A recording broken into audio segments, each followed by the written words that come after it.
Hi besties, today we're going to look into the reason that you're not losing weight, or possibly why you are looking obese. Now there are so many factors that are involved in people not losing weight, despite the fact they are trying all their best to shed off the weight and they're not shedding off the weight. We are going to look into this.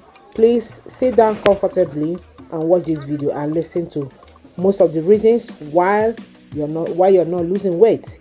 Number 1, genetic factors. You can overcome your genetic disadvantages by changing your lifestyle and your behavior, which requires dedication and perseverance. Take for instance, children of parents with obesity are very much likely to have obesity than children of lean parents. The reason is because it is running in their gene. So in that case, if you find yourself in that situation, what you need to do is that you need to change your lifestyle. And these are most of the things we are going to discuss in this video. Secondly, medication. There are certain kind of medications that can lead to overweight as a side effect. For example, antidepressants, medications, steroids, antipsychotics, anticonvulsants, medications, and mood stabilizers, as well as diabetes medication. So these are most of the medications that can encourage overweight and can result in obesity. Thirdly, chronic stress. You can find out that some people have long-term high stress level, which can actually affect their body and the hormonal balance, which can redistribute fat into your stomach area and encourage food cravings. And the moment you start craving for food, you're going to start eating anyhow, and thereby storing unnecessary fat in your belly and all around the parts of your body. Your adrenaline as well, which prepares you to take action in times of danger, also leave you with increased glucose and blood pressure, even at a walk table. So these are most of the problems that most of us are having, that is actually making it difficult for us to lose weight. Fourthly, too much eating as a result of emotions. Most times when we are not happy, or when we are not in good mood, we tend to be eating anyhow. This is not our fault. It's as a result of the brain, how the brain is controlling the body. This can as well lead to binge eating. Alcohol intake as well. Eating alongside while you're watching television, while you're reading novels, while you're taking drugs, which sometimes can be used to cope with emotions. So in that case, when you're not feeling really okay with yourself, either someone has offended you or really made you upset, that can force you, that can encourage you to start eating, to be very picky, going to the fridge, going to the cupboard to start picking stuff and be eating, just to kind of ease up your emotions. So by so doing, this can be really harmful to your health. People who frequently use food to cope with their emotions actually end up eating more than their body requires, and this is where the problem starts. Now, fifthly, diets high in processed foods and sugar. This can actually give you weight gain, and it has links to food that are high in sugar, more especially. Now, your taste buds can become very addictive to the intensity of certain flavors in processed foods or sugared foods, which can result in you preferring processed foods to whole foods. Take for instance, most of the fruits sometimes we eat, most of the sugar drinks we take, fizzy drinks, they will tell you, oh, this is strawberry drink, this is apple, this, So apparently what they do, they will add the flavor of strawberry to kind of make you feel, oh, this is strawberry.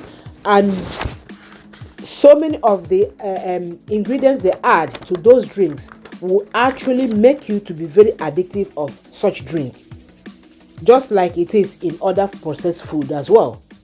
For example, everybody love to eat McDonald's.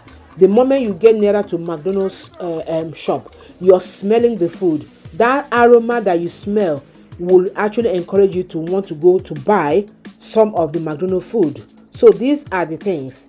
When we talk about dieting in processed food, it can be really, really dangerous, and it can actually affect your body weight.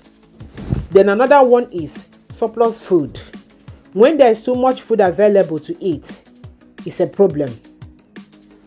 This generation has actually made it easier now to consistently eat more food than you need, as a result of what? The ability to preserve food by refrigeration, freezers, and fast foods being available all over the place. Unlike during the Victorian times, when food, there were moderations and there were not enough preservations. So people actually take the much they can eat and finish it, because they know that if there is leftover by the following day, they're going to rotten. But these days we have refrigeration. Food can be preserved and we keep eating, continue from where we stop the following day. It's not really helping.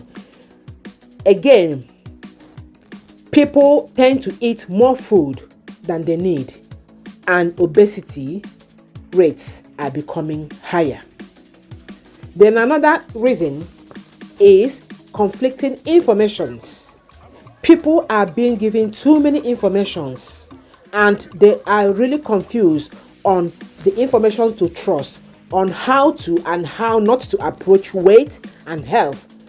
Confusions are all over the place on whether to concentrate on low carb diets or low fat diets. Which of them is the best? Everybody is confused. Again, hormonal imbalances. The hormones in your body has a big impact as well on how your body can maintain and regulate your body weight. Take for instance the insulin, which everybody's body. The function of your insulin will determine how your sugar, whatever food you've eaten that contains sugar, will be processed or how it will be converted. So all of these things are real big issues for obesity. So all of these are things we need to look into in our daily lifestyle to cut down on certain kind of food we eat, our kind of lifestyle. There has to be moderations in everything we eat, in everything we drink, so that we can actually achieve, our aim in maintaining good body weight, so that we wouldn't be obese. Because obesity has a lot of risk factors. Take for instance high blood pressure, diabetes, heart disease, and so many other ones. So what you need to be doing, when you get to your GP, try as much to know your BMI, which is your body mass index, to actually determine if you're getting obese or you are at the right body size. So in my next video, we are going to talk about how we can remedy this situation, because in every situation there is a remedy to it. Thanks for watching, and I'll see you again in my next video. Bye for now.